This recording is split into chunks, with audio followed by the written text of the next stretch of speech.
నాకు first time నాకు చేసి నా యూట్యూబ్ ఛానల్ పెట్టిన కాంచి మా అన్న నాకు ఇంత నచ్చిన వార్తకి ఇది ఒకటే నేను ఇగో ఐ లవ్ రేవంత్ అన్న. ఎందుకంటే నాకు మా అన్న అంటే వీరాభిమానం మామూలుగా ఉండదు, మళ్ళా లెక్క ఎవడు వణికిరాడు. ఈ ఈ ఒక్క వార్త నా గుండెను కలిసి వేసింది. నా గుండె అంటే మా అన్న మీద ప్రేమ ఏర్లైపు ఆడుతుంది. I love Revanth Reddy, I love Revanth Reddy నాకు గుండెలకే వినిపిస్తాను. నిన్న నేను వార్తలు చదవలే. సో నళిని అని ఎక్స్ డిఎస్పి ఆమె తన ఆరోగ్య పరిస్థితి బాగాలేదు, తెలంగాణ ఉద్యమంలో తెలంగాణ ఏర్పాటు కోసం రాజీనామా చేసింది. ఉద్యోగానికి డిఎస్పి లెవెల్ ఆఫీసరు రాజీనామా చేసింది తెలంగాణ రాష్ట్రం కోసం. అయితే ఆమెకు ఆరోగ్యపరంగా చాలా సమస్యలు ఉన్నట. ఆమె నిన్న పెద్ద లిస్టే వచ్చింది. మరణ వాగ్మూలం పేరుతో రాసింది. కేసీఆర్ ఈ విషయంలో దుర్మార్గుడు అంటారు ఖచ్చితంగా. ఇది ఫస్ట్ టైం చెప్తాను. కేసీఆర్ ఈ నళిని అనే తెలంగాణ ఉద్యమకారి విషయంలో దుర్మార్గుడు అని చెప్తా. ఈ పచ్చ కుక్కల్ని కడియాస్ ఏరియాని వాండో నిందో పట్టుకొచ్చుకొని పచ్చ రంగులు పట్టుకొచ్చుకొని మరి కేసీఆర్ పచ్చ కామర్లు జోకి తెలంగాణ ఉద్యమకారులు పట్టించుకోకపోవడం వల్లే ఆ పాపం కలిగి ఇంట్లో పనిచేయాలి. సీరియస్ గా చెప్తానా, నిన్న ఈమె మరణ వాకులు ఇంత పొడుగు లిస్ట్ ఉంది చదివినా, గుండెలకు వెళ్ళి ఎయిర్ లైఫ్ పారింది. అంత బాధ అనిపించింది. తెలంగాణ కోసం ఉద్యోగం రాజీనామా చేస్తే తెలంగాణ వచ్చినాక తెలంగాణ తెచ్చినని చెప్పుకునే మునగాడు కేసీఆర్ పట్టించుకోలేదు. ఇలా తెలంగాణ ద్రోహి అని చెప్పిన రేవంత్ రెడ్డి ఆ మరణ వాకులు రాసి యావత్ తెలంగాణకు తన గోర్ను వినిపించినాక ఇలా రేవంత్ తన కలెక్టర్ పంపించింది. నాకు మంచిగా అనిపించింది. సరే ఎంత రాజకీయంలో చేద్దాం, ఒక మంచి పని మన శత్రువు చేసిన మన పగోడు చేసిన మంచి అవుతుంది. మన కోపం ఉన్నంత మాత్రం అది చెడు కాదు. మలిగాన్ లెక్క రగ్గాన్ లెక్క చెప్పాలంటే ఇది చెడు అని చెప్పగలుగుతాను. కానీ కొన్ని నైతిక విలువలతో మాట్లాడాల్సిన అవసరం ఉంది. ఒక తెలంగాణ ఉద్యమకారినిగా తన జీవితాన్ని ఈ రాష్ట్రం కోసం నాశనం చేసుకుంటే అనారోగ్య పరిస్థితుల్లో ఉండి రేపో మాపో చావు బతుకులు ఉన్న తరుణంలో ఆమె మరణవాత్మల పేరుతో తన అకౌంట్స్ లో పోస్ట్ చేస్తే సోషల్ మీడియాలో ఇలా రేవంత్ రెడ్డి ప్రభుత్వం స్పందించింది. అందుకే మా అన్నకి ఇలా సలాం కొడతాం, బరాబరు కొడతాం. ఇగో నళిని ఆదుకుంటాం. మాజీ డిఎస్పి నళిని అన్ని విధాలా ఆదుకుంటామని సీఎం రేవంత్ రెడ్డి హామీ ఇప్పించిండు. ఆయన ఇయ్యలే డైరెక్ట్ గాని. సో కలెక్టర్ సాఫ్ పంపించి చెప్పించిండు. అది ఆమె ప్రజెంట్ ఫోటో వేసిరు. ఇంకొకసారి ఇక్కడ చూస్తే ఆమెకు సంబంధించిన సర్వీస్ ఇష్యూలు ఏమున్నా రూల్స్ ప్రకారం పరిశీలించి పరిష్కరిస్తామని చెప్పింది. దాదాపు 2 కోట్ల రూపాయల స్టైఫండ్ అది ఏమంటారు ఉద్యోగం రాజీనామా చేసిన పైసలు వస్తాయి కదా. సో ఈ 2 కోట్ల రూపాయలు ఆ పైసలే రావాలట. మన కలవకుండా చంద్రుడు పట్టించుకోలేదు. సస్సారి మాకేది అనుకుంది. ఎటా ముఖ్యమంత్రి అయినా ఉద్యమకారులు 12 మంది వచ్చిర్రు, నా కొడుకు నా బిడ్డ మంచిగా బతారు, మేము మంచిగానే ఉన్నావు, ఓటు వస్తే మాకేందని గాలికి వదిలేస్తే ఇలా బతుకు ఈ స్థాయికి వచ్చింది. అదే కేసీఆర్ 10 ఏళ్ల కింద తెలంగాణ ఉద్యమం పట్టించుకుని ఇలా ఈమె గర్వంగా ఇలా ఒక డిఎస్పీ ఆఫీసర్ ఇంకా 5 పోస్టులను బతుకుతుండే. కేసీఆర్ చేసిన పాపం ఇలా ఈమె జీవితం నాశనం చేసింది.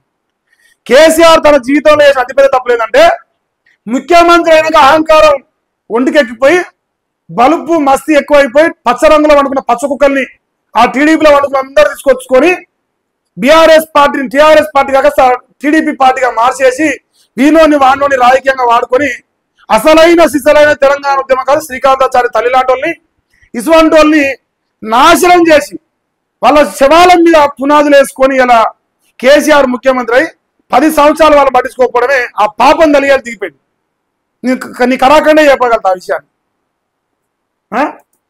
ఇంకేనా సీఎం ఆదేశాల మేరకు మాజీ డిఎస్పీ నళిని యాదాద్రి భువనగిరి జిల్లా కలెక్టర్ హనుమంతరావు గారు కలిసారు.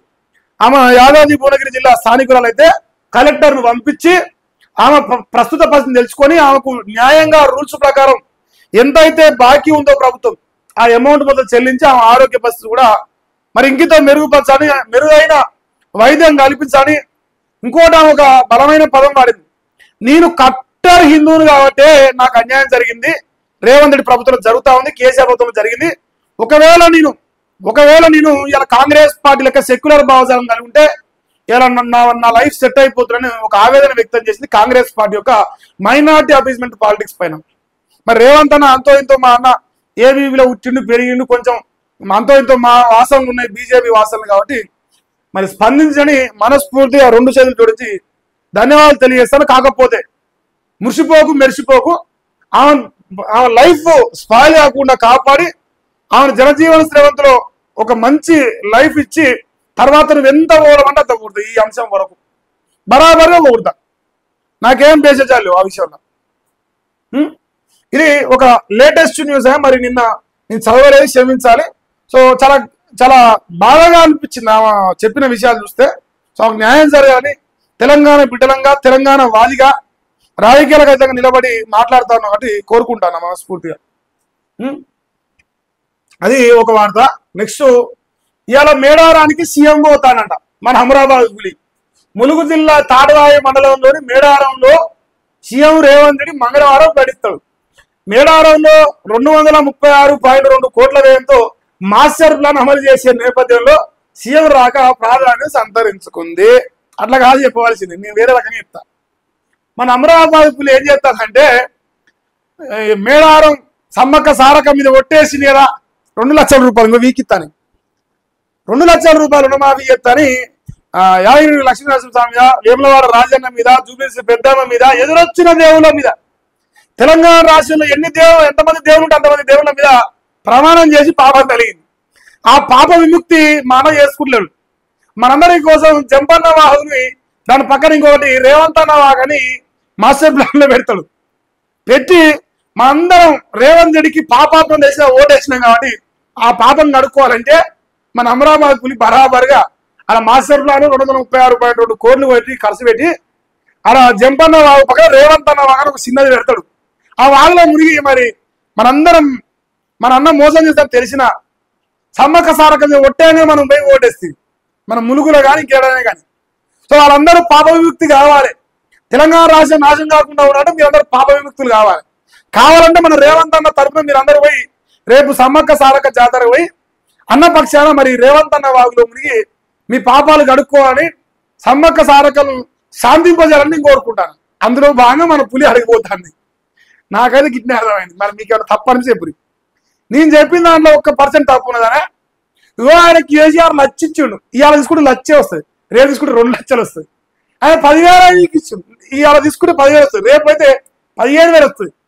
ఇటువంటి పత్తితో మాట్లాడుకొని మీరు ఓటేసారు. వచ్చిన పైసలు సంతోషపడరా? ఉన్న 10,000 ఈ ఉన్న 1,00,000 గాడిగుడ్డు దొరికింది రాశికి.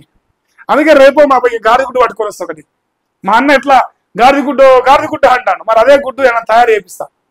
తెచ్చి ఏమిచ్చిండు మా అన్న, గాడిగుడ్డు ఇచ్చిండు అని చెప్పే ప్రయత్నం చేద్దాం. మనం కూడా మనమే సొక్కమా, మనకేం తక్కువనే.